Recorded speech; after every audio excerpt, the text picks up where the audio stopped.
Amigos, Monday night. Nope, it's Tuesday night football. We like to call it Football Martes. I'm Wiso from Footmex Nation. A little bit different scenery for me here since our production room here at Footmex Nation compound, the AC kind of went out of whack, so I couldn't record there. So it's Phoenix, 122 degrees, and it gets really hot. So welcome to this is actually my room and a little corner. So there's my calendar right over here. All right, guys, let's just go ahead and get started. Thank you to all for joining us. Apologies about yesterday. Yes, synchronized swimming. I couldn't. It was a finals. We lost against the Ukraine. The Ukraine beat us yesterday. So, we'll, sorry about that. But glad that we're having a show today. And let's start right off with a question, something that we tweeted out in the Mexican Soccer Show. And also, I tweeted out a little while ago. If you can sneak in maybe a note or two into Juan Carlos Osorio's notebook, what would it be? And let's hear those responses first. Mr. Naib.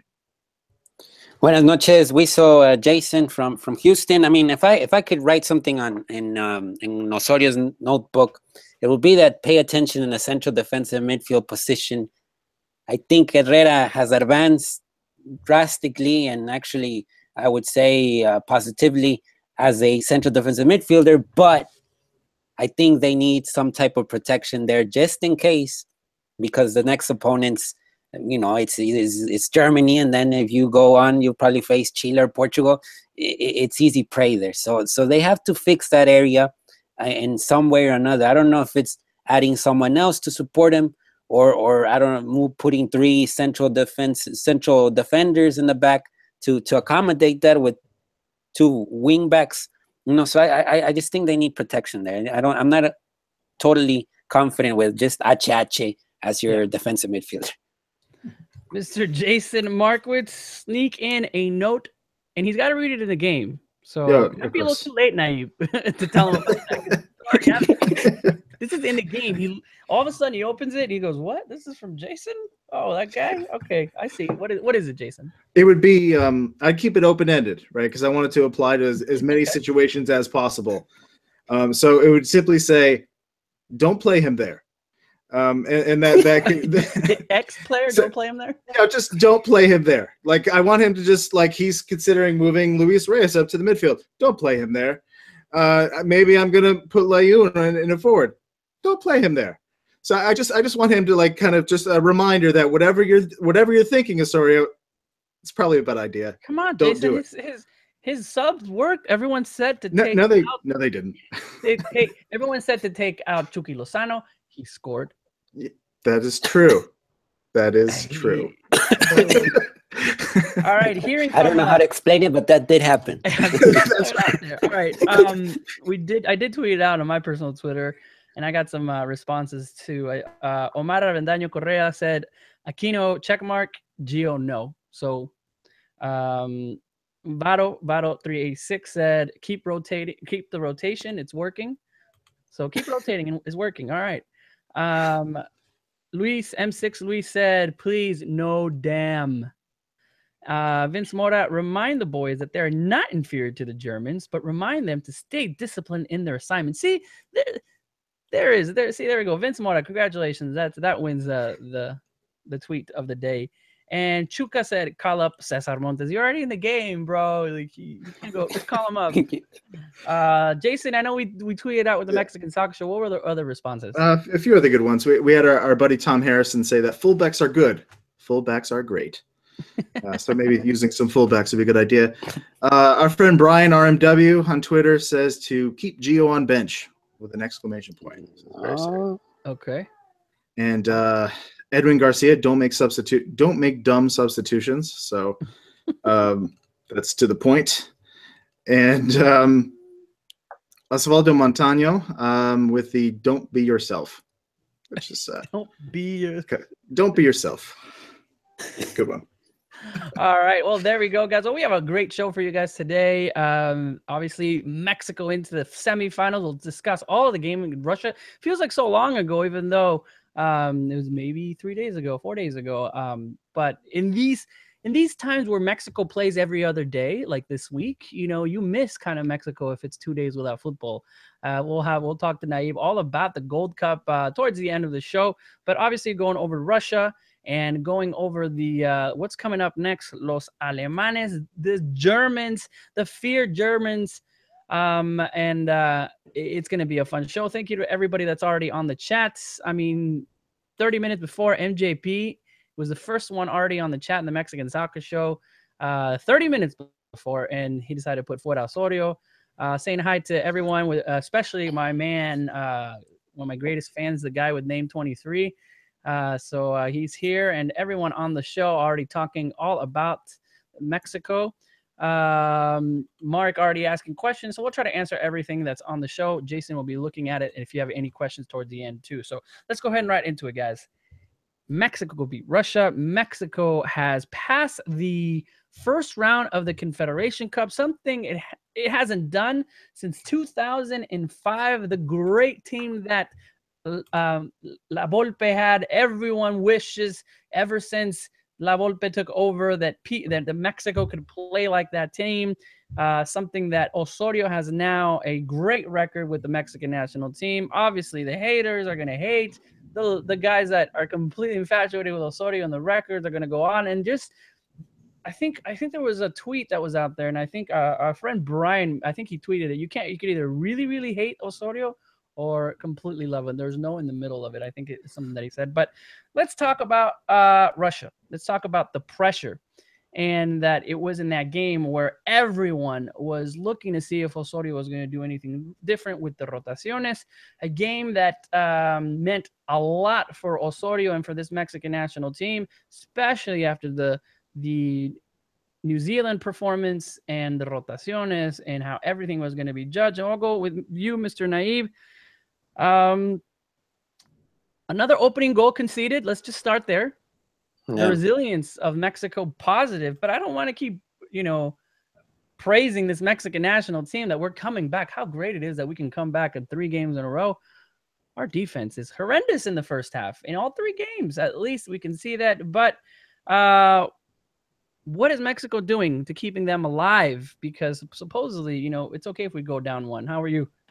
No, I think what we have been able to see is that resilience, in the team. I think we've seen it in the 3 games, even if, for example, the game against New Zealand that we talked a lot about, I think in the second half they showed why they're the best team on paper, and then at the end of the positive result came. I think here with Russia was a resilience that we kind of saw against Portugal. I think the team really struggled a bit the minute that Andres Guardado got the yellow card, which meant that he was not going to play in the next game. And I think that shook a little bit the ambience in the team. And that's when the goal came. In the second half, I think we were confused about the Vela decision. I think everyone did. Everyone saw it as a questionable one. Why take out Vela if he's able to sort of create this magical play in a certain moment of the game and resolve the problems that you might have. Herrera got to assist that long ball. It's not your typical Mexico goals. No, it's not your typical Mexico goals because it's a header that Araujo had, and then the Chucky goal is something that you would see from teams that play a really direct style of football. Kind of like how England plays. That record, really quick, that record, Chucky Lozano has the longest header in FIFA tournament history outside of the box. So there's a record for Mr. Chucky Lozano. Yeah, and then he signed the contract with PSV. I mean, it was a great week for Chucky Lozano. Did the trip to the Netherlands and then plays and scores. I mean, I think that's what I sort of take up from the game. I still have questions, about how you want to see the team play, they sort of dominance throughout the 90 minutes. I think we don't see that with Osorio. It's really frenetic. I think that's something that we can all agree is like, it's a roller coaster ride. I mean, it's never kind of like a soothing ride that you're sitting with just your back on the chair and, it's going to go well. No, it's all frenetic. I mean, that's how it's been with him since, I would say, since the start of the hexagonal, even though we have a great record in the hexagonal. Remember the U.S. game? I mean, El Tri scored first, then the U.S. tied, and if it wasn't for Rafa, it would have been a 1-1 draw. I mean, it's really frenetic with Osorio. you can't really you can't relax. I think that's what it comes down to. You're up 1 and the defense scares you. I mean, even when it was against New Zealand, we're up 2-1 and I'm just like, New Zealand can tie this, or for whatever reason. And it could be, I don't know if I go back with the player choices, but Jason, Russia definitely played an amazing game. One of the best games that they had, going full out. Yes, obviously they're, even though they played a great game, Mexico, I think, was still the better team and decided to win. But to you, what stood out at least as the positives for Mexico in that game? Well, I think I'd come back to what you mentioned earlier, was that resilience and that kind of sticking to it and kind of going behind and coming back, and certainly in a difficult atmosphere with the host country. So I think, for me, that's the thing that sticks out the most. I kind of look at this. I'm certainly happy that Mexico won in advance, but I think I'm a little bit probably more negative about this Russia match than most. I didn't really. The way I see it, that Mexico were very fortunate to move on. And I think, anytime in a knockout tournament, you need a good deal of luck and you need to be fortunate. But I think, if one of those Russia goals that they had several chances in the second half, if one of those chances goes in and they tie it up, I don't think we're talking about Mexico's resilience as much. I think we're talking about the failures of the defense. And I think we're talking about a midfield that was a bit out of sorts for a good chunk of that game. So I don't know. For me, I think you had some strong individual performances. Certainly, Hector Herrera again.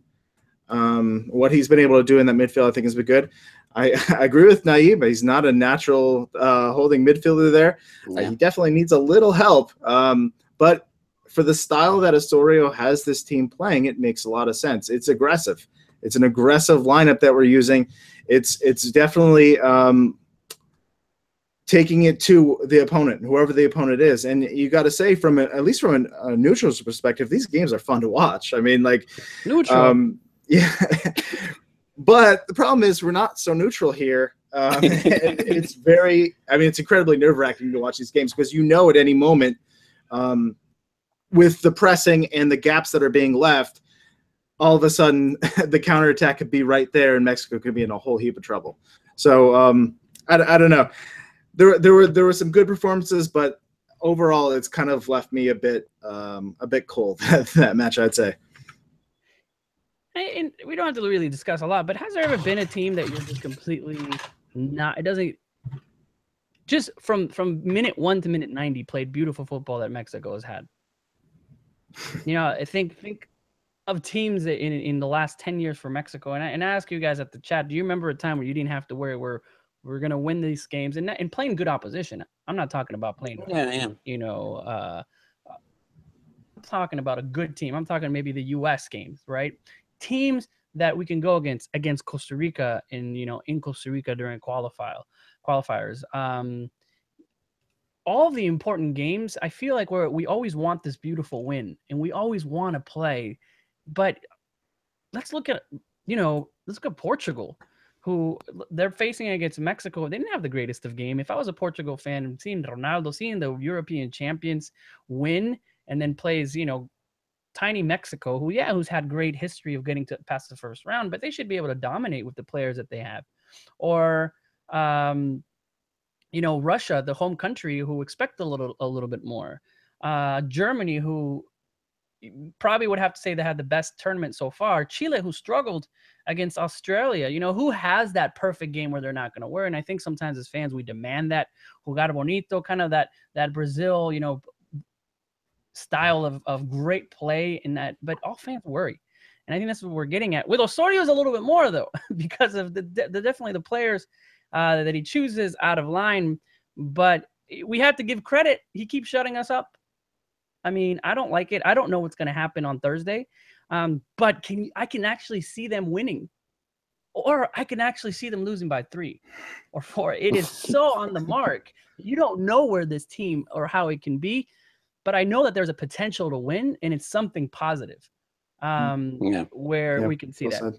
It's kind of crazy. But let's give him credit. The first round, didn't lose any games. Was The team had the best possession percentage was Mexico. I mean, I think Mexico had the best possession percentage. They took their second on shots on goal right after Portugal. So those numbers tell you a little bit that the dynamism. 2 goals scored in every game. Yeah, I mean, there's this dynamism. It's the speed of the game, the aggressiveness. I think it's noticeable because when people say, "Oh, Mexico doesn't have a style," I think the style is aggressiveness. I mean, it's like this guy doesn't care. This guy can go. Well, this coach, el señor Osorio, can go and sit. If you don't see Osorio's hand in this Mexico team, then you really have to watch a lot of football because you can see exactly what it's about to come from behind, looking for the wings coming back or looking for the forwards to, jugando atrás. You can exactly see what's happening, and the more that you see this game, not saying that's a better style, but wow. And sorry to interrupt you, Naive, but it's true. I mean, it's positive. And they're gonna go attack, and I don't know how that's gonna fare well. Nevertheless, anything else to take from the Russian great hosts? Obviously, a lot of people are seeing the games.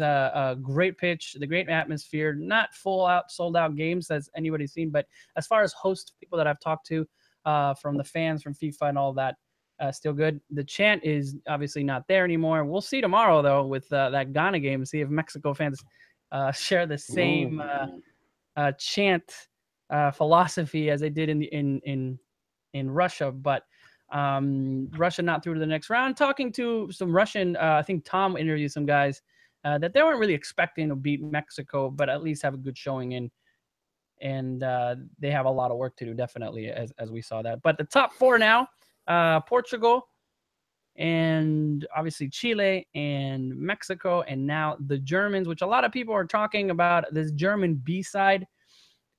Not the full German team. I don't care who it is, man. It's Germany. It doesn't matter if you're 15 or 45. You're going to play like Germans.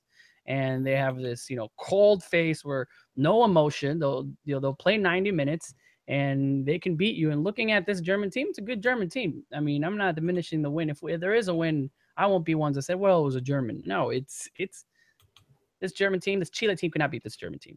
So we'll see how it is. Interesting note really quick.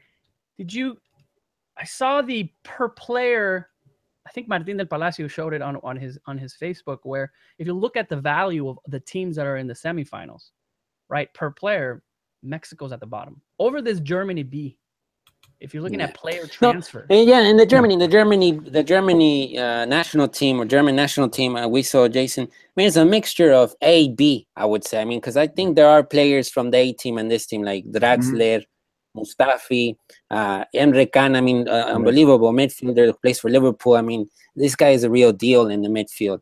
And so it is a strong team, Ter Stegen, who plays in Barcelona. I mean, maybe it doesn't have Boateng, Müller, who else? Homos, of course, Alanis is there, but not the real Homos. But nevertheless, it's a strong side right there with Germany. I mean, I think, they're giving the tackle a B, but it's really not. I mean, it's a good mixture of both A and B, kind of. Yeah, definitely. And what I was coming to is that, obviously you have the German side. No, the German side is worth the most. Then you have Portugal, which I'm sure it's like 80% Ronaldo. And then Chile per player. And then there's Mexico. So looking at least in transfer windows and player, how much they're worth, Mexico's at the bottom. So sure. I think they're great players, these young coming up players. So it's something to definitely look at that. But so let's go ahead and talk about the Germany match. Let's go ahead and talk about the key people that are not going to be there. And I say maybe key. We talked about Carlos Salcedo, obviously the injury out of the Confederations Cup, and now Diego Reyes. I'm not going to miss Diego Reyes starting. I don't know. I'm sorry. I wish that he was well, but every time I saw Diego Reyes, I thought he was going to be a forward in this game. I mean, if he keeps in the rotations, he's been everywhere. Diego Reyes, but still at least an injury, something for Mexico. And then obviously Guardado's double yellow. That as soon as that came up on the screen, people that had yellow, I said, oh no, just Guardado. This is the one guy, please. I think a lot of people are taking him for granted. He hasn't been his best at, Guardado, but I feel that Guardado does a lot on the field, especially outside the ball. in seeing him play. But let's talk about that Germany play and talk about the absences. Naib, Well, I mean, think about the midfield, man.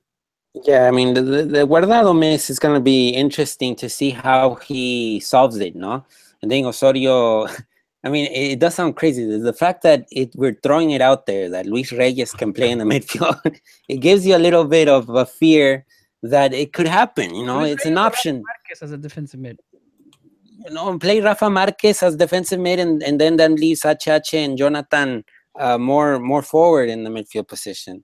Now that Reyes and the Salcedo is interesting because he always used, you know, a center back as a right back, and now he has both off.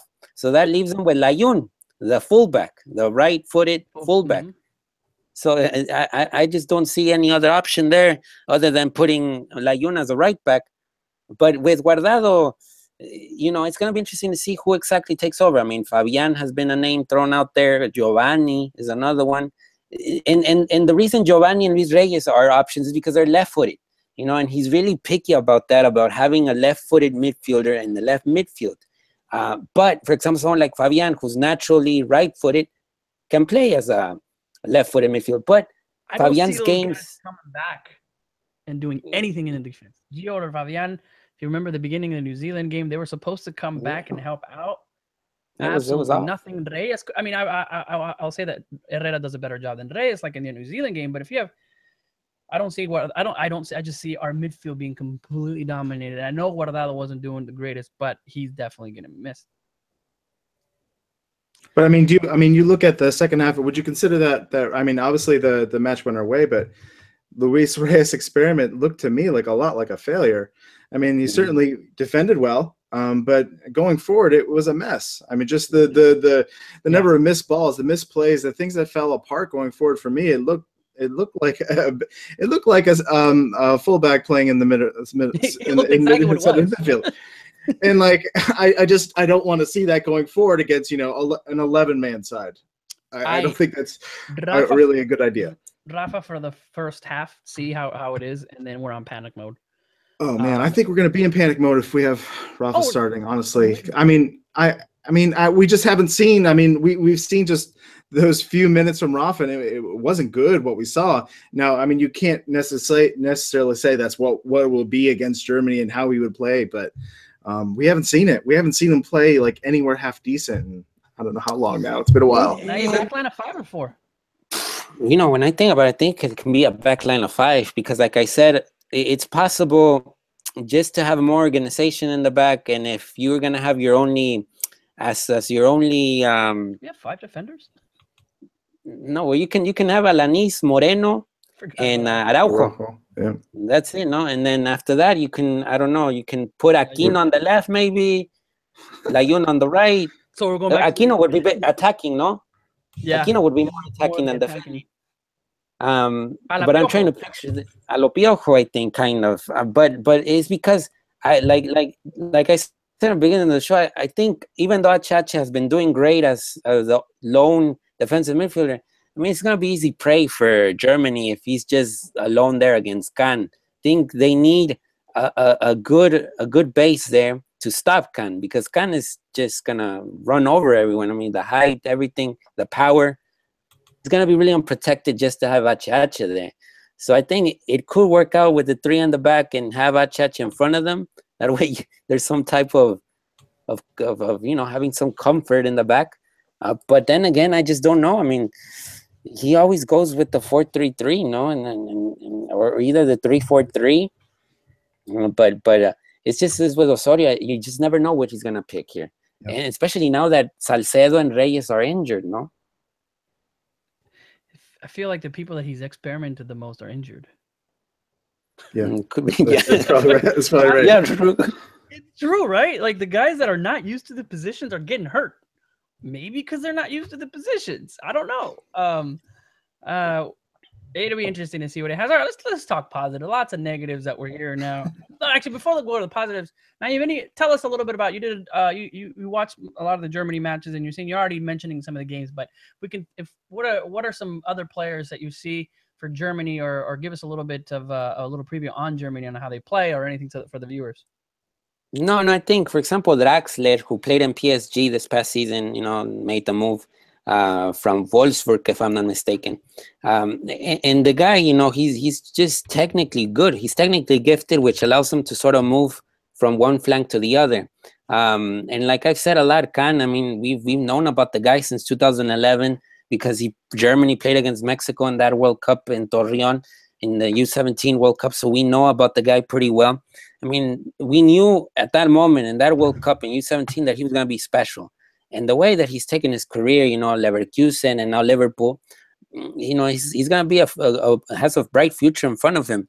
Mustafi plays in Arsenal, likes to take the ball out from the back a lot, and that's something that Osorio has pointed out, is that Germany plays with 5 in the back. They play a lo Piojo, with the 3 center backs and the 2 wing backs that go up and down. That's Germany. And a lot of the teams in the Bundesliga this past season use that formation a lot, which is really fascinating because, it just became really popular after 2014. Everyone criticized Piojo. And then is that repeating and repeating. And now even the Bundesliga uses it a lot, and we're seeing it with the German team. I mean, and that's going to be interesting to see if Osorio uses the 5-3-2 and Germany uses a 5-3-2, that's going to sort of crash or the powers are going to collide in a way. But they got great forwards. I mean, they're from Bundesliga. They scored a lot of goals. I think one of them is from Leipzig, the Red Bull, and they had a phenomenal season. They were one of the surprising teams in the Bundesliga this season. So I think it's just a young, exciting side from Germany that it just tells you how the processes go. Think about it. Joachim Low has been the coach, national team coach over there since 2006, and now it's 2017. 100 games. Yeah. 100 games, 100 wins, I think. No, 100 wins. 100 wins, 150, 100 in some games, yeah. So think you see that kind of process in front of you. You see that kind of process in front of you, and it's like, damn, when in Mexico going to have a 10-year national team manager? You can have 100 wins in 1 year. I can definitely see that in the way that we play games, but I don't know if it's... No, it's just it's a system. How remarkable it is. No, it's like in 2010 they lost to Spain in the semis, but they finished in 3rd place. But then in 2014 World Cup, they won the whole thing. So it tells you a little bit about how long the processes are. In Mexico, we consider that the processes are 2 years in national teams. Right now with Osorio, it's like, oh yeah, once he reaches the World Cup and let's see El Quinto Partido in the World Cup. But that's not how it should be, actually. Because actually with Osorio, how he's working, his methods, I think we might not see results to 2022. But does that mean that Osorio is going to stay as coach to 2022? It's a long shot. It's almost impossible. It has to be a miracle. No? I don't know. There's a lot of... I mean, you could run a counter argument to that too. Like, I mean, like a lot of coaches in that second World Cup cycle, it gets ugly. I think the case with Germany, I mean, it's a real effort to kind of nationalize the youth development and really look at the whole system and not necessarily just Yogi Low in charge. So I think it was like a bigger effort than just him and just saying, well, I don't think we could just say Osorio or any manager, just keep them on longer and see the effects. And I'd be a little concerned, but because we've seen it a lot of times in that second World Cup cycle for different managers, not Mexico, but for different managers in international football, it kind of dries up. It goes dry. It doesn't really work out. So I don't know. But as far as the German squad, I now you mentioned a couple of players that we're certainly going to be seeing. Emre Can, I watch Liverpool all the time, certainly, as you mentioned. Great player. But similar to kind of our midfield in that not always the most disciplined player. He's going to be all over the field. So there's going to be some gaps left by Emre, but he could also kill us at the same time. And then Timo Werner for RB Leipzig. Well, I think he had like 21 goals this season. He's up near the top of Bundesliga scoring. So he could be a bit of trouble, pacey and just a killer shot. So he's one I'm a little concerned about, certainly with our defense at the moment. Well, it's Germans. The Germans have as a kid, I don't know, maybe for you young kids don't remember 1986, 1998. I wasn't in the 70s, but I heard about the massacre 6-0, I think it was. Germany has always found a way to break my heart. I think the first time crying in 1986. You know, I was really young. I remember somehow my dad telling me. And then 1998 all over again. Young Weasel crying. Germany's always broken the hearts of many Mexican kids. Anybody have? So interesting note. I'm sure everybody already had June 29th, which were those games. Oh, also obviously in 2005, right, against the Confederations Cup in Penales. Yeah, in the third place game, no, I think that was the third place game. Third place game where we got that. So we'll see. But you had me thinking, Naive, when you said, you know, the Germans and the coach and what they're doing. They're bringing in a secondary type of team to a very important competition just for youth development. You know, the reason why they're doing this is to look for 2018 to see more players so they can get that experience. They're not doing it just because, you know, they want to give their star players a break.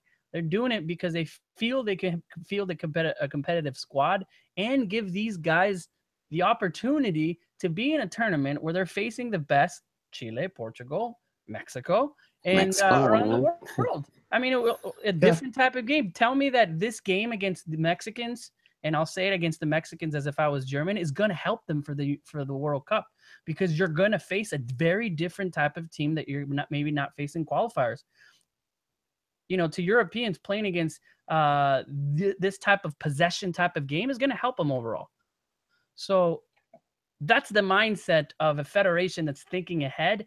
And can you imagine if we said, hey, we're going to take a B team to the Confederations Cup? When you win World Cups, you could do that. Like when you've won the World Cup, you could say, okay, maybe the Confederations Cup probably isn't quite as important as some of these other ones.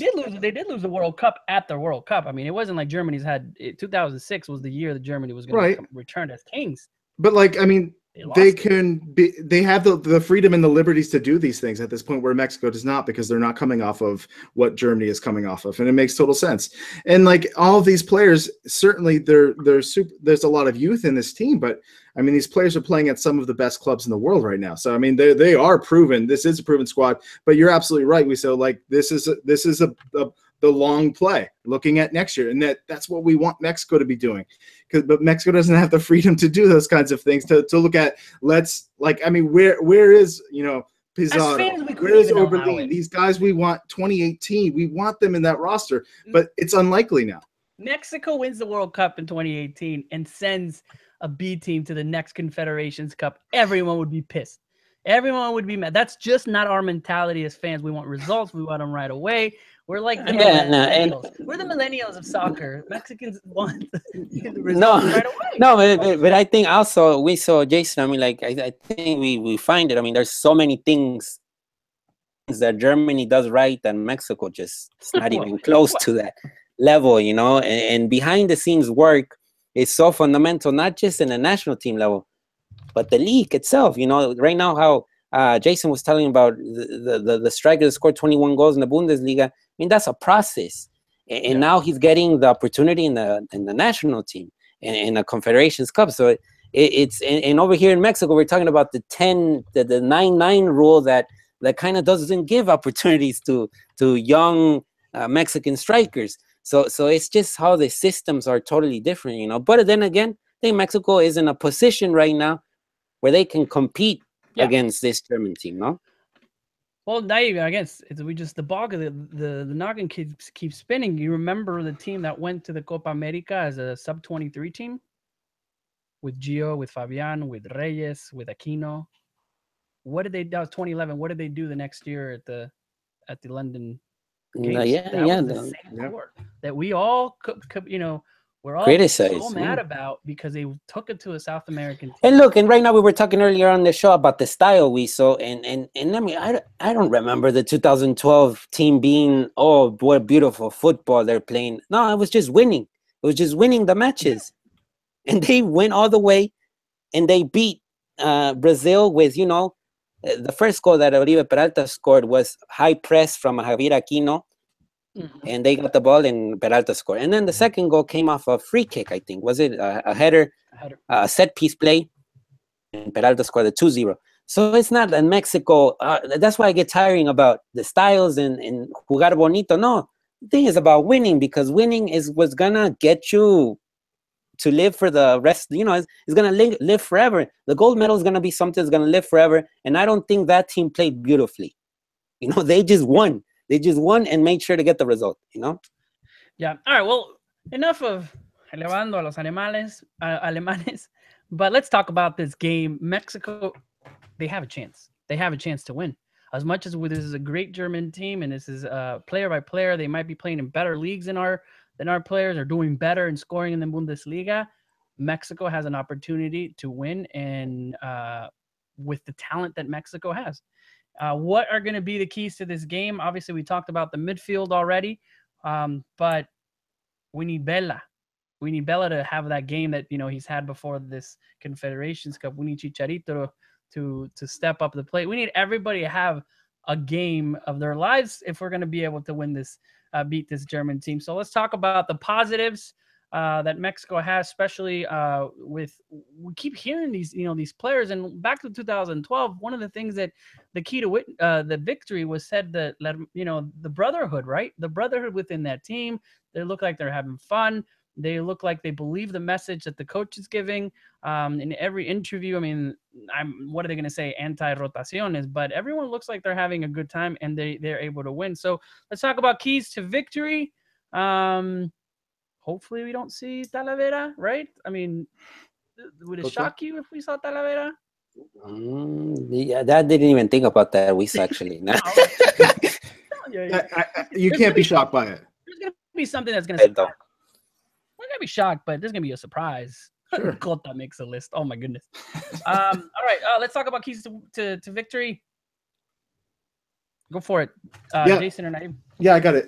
So I don't know. For me, I mean, I think we're going to see another wide open game. I think Germany plays in kind of a similar manner to what Mexico is going to put out there. Just a wide open game, spaces and opportunities on both sides. Germany's been scoring in this tournament, but they've also been giving up the goals. So I think we're going to see a similar game from Mexico. And I mean, as ridiculous as it sounds, it's just going to come down to getting those, converting those chances, because I think they're going to be there. I think we're going to get the chances in this game. I think we need to kind of fine tune that final third, because I think it's been a little bit lacking. I think our 2 goals in the Russia match, I don't think we're going to see replicated very often. I don't think that's a form that we're going to see too often. So, I mean, I think we're going to need a little bit more from our forwards, and just a little bit more cleaner finishing, and I don't know. I have confidence that we are going to get the chances to score, and I think it's going to be one of those high-scoring matches. So it's going to be just a back and forth. I don't know. I kind of see this like looking like a basketball match, a basketball game a little bit. Just a back and forth, chances all over the place. It should be a fun one to watch. Keys for the game. I don't know. Just no hiccups. Just watching that counterattack. No hiccups. That counterattack. It's been killing us this whole tournament. It's killing this team. It's just that counterattack and us being kind of shorthanded in the back. I think we're definitely susceptible to it. Tons of speed on the coming from the German squad. So just can we stop it? Can we slow that counter? Can we slow that counter? I don't think we can. I think you said it. It's gonna be a high scoring game. It's like and the possession is also gonna be important, no? Is because that's basically what's gonna give you sort of the opportunities to put a goal in. I think Jason is really someone that really likes what Raúl offers to the team. Jason, do you see Raúl, Chicharito, Vela as 3 up top? Depends. Chicharito in the middle or the left? Well, that's another. I don't know how that's gonna work. Where would you put? Yeah, that's. If Chicharito's in the middle, I don't like. See, I put Raúl out there. You're gonna waste someone there. Yeah, I mean that's the problem. I mean, I kind of expect. I mean, if I was choosing, I'd probably put Aquino out there. Especially the way he's been playing.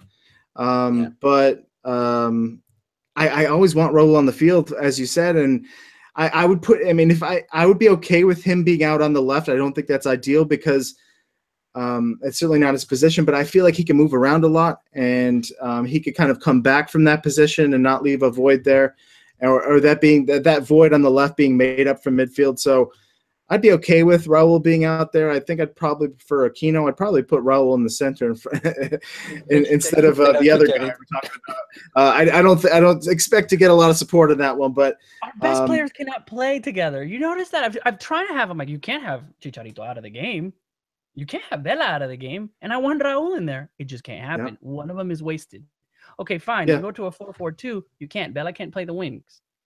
You know, it's like we can't have our best players on the field because they all somehow cancel each other out in one way or another.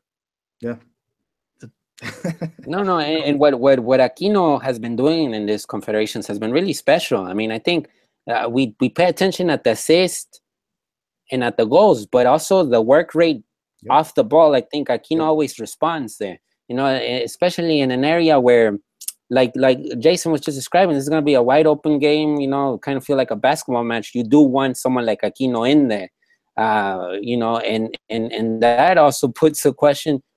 You know, does that mean that Carlos Vela sits down and you put Raul and Chicharito and Aquino? You know, so it's crazy to see Vela on the bench in this match, but it wouldn't be surprising as well because the work rate has to be high. You know, because the thing about Vela is that he tends to disappear. You know, and he doesn't give you anything on the attack and doesn't give you anything on the defense. So you're playing one man down, kind of. You need someone with the work rate that Aquino offers. And Raul is always going to give you that work rate, you know, because he's a warrior. And Chicharito, you know, we know what Chicharito gives. He gives goals, but he also does go back. And even though sometimes he does mess up with the pass. I think he's doing well. Know, but him coming back with the ball. He did well against Russia. No, yeah. He did really. I know that everyone's like, oh, you love Chicharito, but he's doing really well on coming all the way back and playing. I think he's got like 4 megs, tuneles that he's done across, and he's distributing the ball back. He's coming all. He's doing exactly what Osorio wants him to do. I'm not sure that's his best trait, but he's doing it well. Chicharito needs to be in the box. That's, you know, interviewing. I think was it ESPN Deportes that interviewed some of the German players that they were like, we know what Chicharito can do. His teammate who plays Hendricks, I think, no, who said Chicharito does miraculous things outside the box when the ball's not there, and it's going to be hard to contain him. So they're ready for Chicharito. I think he needs to be in the box, and that's where you can take some of the men, and Raul or Vela, depends on who. I think it's either or. Either you put Raul on one side and put Chucky Lozano on the right, or you put Vela and put Aquino on the left. I don't think both of them could play, but we'll see. We'll see what happens. I do believe that this team can win. And I think that's something very different from past teams where we're like, well, we're going to have to play 100% in order for us to win. Now, I think we're going to suffer with a few goals. Again, I wouldn't be surprised if Germany scores first, even 2 goals. And I think Mexico come back with the talent that we have and hopefully those individuales that we're doing. So interesting to see. Any other more confidence, Jason or Naive, any other confidence that gives you, I'll put it out there, Guillermo Ochoa. I think he's had a good run. The confidence that he has, I'm looking back at the game in the World Cup, the games that he had, and in those types of games, obviously the Chile was no, and the positives or something that should leave, you know, I think Mexican fans, well, you know, even no matter what happens on Thursday, I think the fact that we saw someone like Jonathan Dos Santos step up to the plate and become the midfielder that we always wanted to see. You know, the talent was there. It was just that the opportunities weren't coming at club level, which prevented him to get the opportunities at national team level. Now I think he's found the right, you know, the right time. Everything's falling into place, and I think we saw that in the Confederations Cup. I mean, I think it's great to have someone like him because it will ease, you know, the progress as Rafa Marquez leaves the picture. You know. I think now you do have someone that has Rafa's vision. You do have someone that has the touch and the speed of play. So I think the change won't be that hard for El Tri. And then we also have someone like Edson Alvarez coming up that might potentially, even though he's young, might be able to fill that role as a defensive midfielder. You know, that right now I think Mexico does need a player that can just be good, but also projecting the team forward, no? Torrado. I mean, and just looking back, Cabrito Arellano, that type of midfield that we have not had somebody step up that we were hoping. Who was that guy? The Olympics, tall guy. Chaton Enriquez. Chaton. It's like we always wish for these guys to play, and they never plan out. And we'll see on that. Well, Germany game Pacific time, 11 o'clock, if I'm not mistaken. For in the second, usually it's 8 o'clock, but it's the 11 o'clock games. Tomorrow, we'll talk a little bit about the Gold Cup squad in a minute, but tomorrow, Chile versus Portugal. Guys, on a personal note, who do you want to win tomorrow? Chile. Chile. Yep. Let's get that rematch. All right, get that rematch. Latin American final in Russia. Imagine that. That'd be sweet. Yeah. That'd Chile, be sweet. Ask that to the chat. Anybody else want to see Ronaldo make it to a final and possibly win the Confederations Cup? Man, that guy wins everything. But okay, yeah, same thing, right? Chile in the final. If we advance, it'd be cool to see. Let's talk about the Gold Cup. Yes, in this Confederations Cup, and us talking about Russia and talking about all the things that Mexico is doing. Well, in Carlos Osorio, there is another Mexico team. A Mexico team that is competing in the Gold Cup coming up in a few weeks. A Mexico team that's got 2 friendlies in the United States, one in Houston and one in Seattle versus Ghana on tomorrow, and then versus Paraguay. Yeah. Paraguay. Yeah. In Seattle for our Gold Cup analysis. And the only person that's caring about this tournament, the only person that is traveling with the team and is at the practice, the only person that knows and that's talking about the Gold Cup squad is our very own Naive Morano, because no one else gives a hoot about this game in these 2 games. But we do. Why? Because we're the Mexican Soccer Show. Mexican Soccer Show. What is happening? You are training today for the Gold Cup, and we'll spend a little bit of time. La selección nacional en los Estados Unidos para el juego de mañana. Sí. I mean, I think it's interesting to see everything go on, you know, and I think you do see it when, for example, Pompilio Pais is speaking to the press, and you know, who's Pompilio? First, a lot of people don't know. know. Pompilio Pais is you know, you can say Osorio's right-hand man, no, and the main assistant coach in the national team. Staring at the window with Liverpool back in the 1990s. He's his right hand man. Yeah. So I mean, I think when you have someone like that, you know, I think the connection is kind of like pretty well forward. You know, they've known each other for ages, so the way that they see the game, the way they see the game is identical.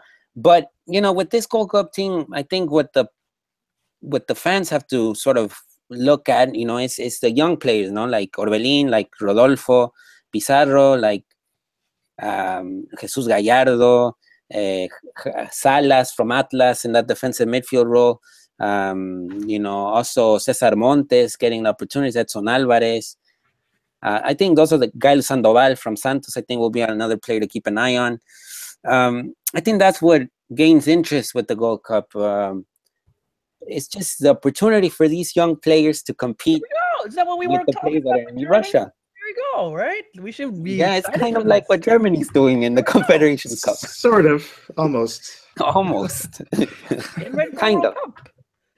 Yeah, I mean, I think, look, what they're saying, what Pais and Osorio are saying is that maybe 4 or 6 players from this Gold Cup list are going to actually compete for an opportunity to go to the World Cup with the players that are in Russia already. I don't, in my opinion, I look forward to hearing your guys' opinion, but I don't see that much changes to the list to the team that we're seeing in Russia right now. I mean, there might be 2 or 3 changes, but max maybe 3. But I think that's what they're saying, you know, it's that the opportunity to compete, opportunity to show yourself out there. You know, for example, Cesar Montes making their senior national team debut tomorrow. Gael Sandoval will as well. You know, so there's a lot of players in that category, you know, they're debuting with the national team. Look, tomorrow is a good test against Ghana. Ghana's coming with a strong team, I would say. You know, when you compare Ghana to the Croatia team that El Tri faced in Los Angeles, is way different. This Ghana team has a lot of important national team players, and it might be easy prey. This young Mexican side that has never played with each other, you know, I do have my fears. You know, I don't know what to expect. Of course, you got that experience with Hugo Ayala, Jesus Dueñas, Jair Pereira, but It doesn't give you Chuy Coronas on goal probably. There's some experience there, but overall the team is young and they're playing a really experienced Ghana team. So it is a kind of danger zone to test this out. The team didn't even recognize the pitch at NRG Stadium. They trained over there on artificial turf where the Texans trained because there was some rain, so they didn't even have a chance to check the pitch over there at the stadium. So everything's gonna be new. Don't expect a lot of people coming into the stadium, but it's a preparation game for the Gold Cup. Yeah, I think that's where this becomes a little bit more exciting than the average Molero. I mean, I think you have like, rather than just being like foreign players in Liga MX, this is like the younger squad. Basically, it is like the German equivalent, but not so much. But I mean, you have players that I think there is a good crop here that you could be looking at possibly breaking into that senior side. I think Alan Polito is a player that has been kind of cast aside with everything that went on with his club situation, but kind of regaining that form with Chivas. I think you look at like maybe Uribe, like kind of coming in and eventually taking that spot, maybe not next year, but eventually. And I mean, other players that we've been looking at for so long to try to crack into that top senior side, like Cesar Montes, like we mentioned, or Gutierrez, I think is another player that could really be helpful in the midfield. And I'm honestly like looking at this match tomorrow in that absence. I mean, if we're looking about who's going to fill in that spot in the midfield with Guardado Gunna, I'm thinking maybe even putting Marco Fabian in there. I'd much rather be putting an Orbelín Pineda in there right now. So, I mean, here's another player that I'd like to be moving up into that senior squad. And I think he has a pretty good shot at 2018 making in that final squad. But that's going to be determined by positive results this summer. I mean, that's going to be a big difference in determining that, as Naeem mentioned. So it is a proving ground for some of these guys. And so, I mean, that's what makes it exciting, albeit we're kind of more focused on another match with a higher priority this week. But going toward when these actual matches start, that's where the excitement is going to be, I think. If we would have won the group, we would have had 2 Mexico games on the same day. Yeah. About that. in the way that now, granted that these 2 games are needed because this squad is an experimental squad and it's a B squad, and it's just there's so much that are piled up into 1 week. 4 Mexico games in 1 week, and then obviously the Gold Cup starts in San Diego against El Salvador coming up in a week and a half, and the summer kind of takes off to see where that goes. Interesting. We don't have a lot of time, but U.S. Also released their 23-player call-ups, and a lot of people were just kind of not criticizing, but saying, the U.S. not taking their whole squad. They're not taking their Pulisic, their Bradleys, their Dempseys, their Howards, and all those. But Naib, you tell me that very different type of tournament where you can switch out players after the first round. Yeah, after the group stage, the national teams can make up to 6 switches to the roster. So every have to be in that 40. In that 40, which all the teams already put in. All the teams that are participating already put in that 40-man roster. Tomorrow, I think we'll know all the 23-man rosters of every single team for the group stage. And then, of course, the possibilities expand, of who can be in that, what switches can Osorio make after the group stage. I think that's going to be interesting to see. That's where we're probably going to see players who are actually in Russia right now with the national team appear in the Gold Cup. Dam is possibility. No, Dam, Peralta, Araujo, Rafa is also part of that 40-man roster. Oh, that's right, that 40 squad. Yeah, so Rafa would be nice. I mean, he needs playing time, no? I think, or I really don't know how that is. I think he's had enough. No, I think. No. Do you think he's gonna be the assistant coach in 2018? Yeah. I mean, based on what we're seeing already, it's like he might be an assistant coach. Yeah. Is Osorio gonna come back and coach this Gold Cup, or is he gonna take some time off? No. Osorio's coming right after. Even if whatever happens, he's coming back in to coach the Gold Cup team as well. He should be at the parade in Mexico. I mean, if we win the Confederation. Well, we'll see what parade. If there's a parade going on, I don't know what parade. I don't know, but is after the win the Confederations Cup. Naive, come on. There's going to be that parade in La Reforma, right by the Angel, coming all the way back down in Chapultepec. Okay. Mexico's playing the Gold Cup coming up. Mexico is playing the Confederation Cup. It's a good time to be a Mexico soccer fan. I mean, I'm not gonna lie. It's great to have all that. But let's talk about. Oh, wait, no, you know what? Before we go into predictions, really quick, I know I saw a question on there about why this Gold Cup is important. For those of you who don't know, it used to be the Gold Cup after the World Cup. No, before the World Cup would give you the Confederations Cup ticket. They split it up. It's a half of ticket, and then they have that playoff. If you guys remember, Mexico versus the U.S. in Pasadena with a Paul Aguilar goal that got us to the Confederations Cup. So it looks like the U.S. is going to switch out some players, right? Naive, it looks like the U.S. is going to bring back the Bradleys or even Pulisic, right? Because he's on that 40-man squad. Yeah, I mean, it depends. Each coach will see how everything turns out. I mean, I think it does feel like an ugly duckling, this Gold Cup. I'm not gonna lie. I mean, it's kind of like no, we don't need all the important players. A lot of national teams are doing a lot of tests. For example, Costa Rica, Gaylord is not even gonna play. So, but I think Gaylord's the only one that's not playing. Everybody else is there. Brian Reese is there. Matarrita's there. Sofeifa. Honduras, I think Honduras also is taking a good squad. You know, and of course, Honduras hasn't been having the best of hexagonals. This is where, but they still got something. This is maybe we see maybe a Costa Rica kind of, if it's everybody but Navas, it's a pretty competitive team. I'm not gonna, and maybe they can win the Gold Cup. Yeah, could win the Gold Cup, and then whoever in the next 2 years would make a Mexico U.S.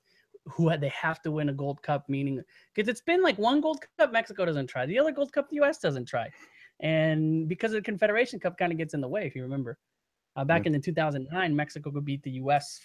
5-0 because they went to the Confederations Cup, and it looks like one team takes it seriously and the other team doesn't. But we'll see where that goes. All right, guys, let's talk about predictions and what you see happen. And let's just talk about Confederations Cup predictions first. So, what's going to happen on Thursday? Time to predict. I think we're going to lose this one. I'm not feeling great about it. I think we can win, certainly possible. But if I had to pick one, I'm thinking we're not going to come out on top on this one. I'm going to say a 3-1 loss. I think there's going to be goals. I just worried that we're getting chances and not scoring a lot lately, and I'm kind of a little pessimistic about getting those goals. And so, if I had to pick, I'm going to say that we lose. I hope we don't. And we can win, but I don't think we will. Naive, put you in the hot seat. Oh, man. You don't want to say it. Just say it. Nah, I think Mexico wins 1-0. I think it's going to go hard match, with opportunities, post. No way, 1-0. You're being too nice. You're giving these guys way too much hope. You said it's gonna be a high-scoring game. How can you go to 1-0? No, I never. That was Jason who said the high-scoring game. Okay. That was Jason. 1-0. We're gonna keep the defense, the best scoring team in the Confederations Cup to 0 goals. It can happen. It can happen. It can be a 2-1 or 1-0. Okay. I'll leave it like that. A Mexico win. Okay. My prediction, I'm not confident at all. I think Mexico can win. And in that sense, I'm going for a tie. Thrilling. Penales. We have Guillermo Ochoa, and we win in penalty kicks. I mean, a horrible game. I mean, just bad misses left and right. It's going to be tied where our defense is horrible, and we get these lucky goals or Germany. I mean, we don't even deserve to win. We go to Penales, and we win. That is what's going to happen, and we're in for the final. And then we lose to Chile, but just shutting everybody up in that playing horrible football but getting results. That's going to be our motto for the 2-3 years. If also winning in penalties would be massive, man. I mean, think about it, because you think about against the Germans too. I mean, think about it. In 2005, El Tri lost to Argentina in the Confederations on penalties. After that, Salcido goal. 1994, they lost in penalties, right, too? Was it in the World Cup in 1994 against Bulgaria? 94 against Bulgaria. I mean, it was the first 15 years of my life was worrying about penalty kicks. 1986, 1994. And then So 1998, everything. The penalty. Well, we had just we were up, but this is what happens. yeah, we were up. All right, so that's the first prediction because obviously we're going to continue. Hopefully, we have a Mexican soccer show, but what happens further? So we lose, we play against, let's say, Portugal. Jason, on your scenario, do we win a third place match against Portugal? I think so. I think with the third place match is hard to predict because like you don't know what necessarily the teams are really putting into it. But I think if we fail on in getting to the final, I think the squad will be plenty motivated to get a result and kind of get, especially if we get the rematch. I kind of see them coming out on top on that. So Ronaldo doesn't play, doesn't want to get hurt. He's had a great summer. You can see them taking the foot off the gas a little bit there. Yeah. Okay. Naib. Yeah, win as well. I mean, if they go to the third place match, I think that will be. In your scenario, we won. You don't even get third place match. Oh, okay. Scenario, we're playing against Chile. Holy moly! Oh man, I wish I had your powers, Wiesel, because you're so good with these predictions. But I'm always off, so I'm even afraid to talk or like say my prediction because the whole world sees it. You know. Yeah, I know. Oh, of course, you put it on the spot. I think Mexico wins the whole thing. Naive calling Mexico winning the Confederations Cup. Rotaciones have worked. Every manager is copying the rotaciones for the 2018. And Osorio becomes the talk of the world. That's naive right there. I'm going to go with our luck stops there. We can't win everything with the Alexis Sanchez on a roll and everything. I feel like we don't get the 7-0, but maybe a 2-0 or 1-0 Mexico gets a second place in the Confederations Cup, a historic finish for Mexico. And here comes the top of the place of the CONCACAF hexagonal and get ready for the World Cup. That's what I think is going to happen this weekend. Enough of the predictions, because these are fun to do. Really quickly, Mexico loses against Ghana.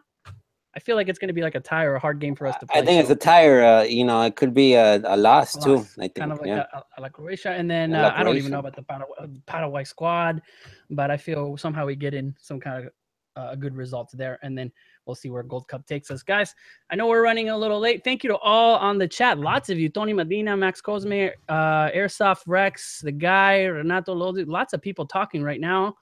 Talking about all of the different scenarios that we're giving. A lot of people watching. Appreciate all of you guys that watched the show last week. We got record amount of views. Thank you so much for you all the people that are sharing. Continue to help us grow. Mr. Tom Marshall is in Russia right now, hard with all of the different internet and the time zones and all that, but hopefully you can give us his view on our great little videos that we're doing with some of the guys here with the Mexican Soccer Show. So we'll give it to Mr. Jason to close us off and see you guys on the next Mexican Soccer Show. Jason, take it away. I think we're in for. I think we have an exciting summer here because I think we have this final match, and whatever happens in the semifinals, I think we have what we're looking for. This top level competition. With Osorio with the chance to kind of prove himself in that situation once again. So whatever happens at these matches, we're going to get 2 games where you have those chances.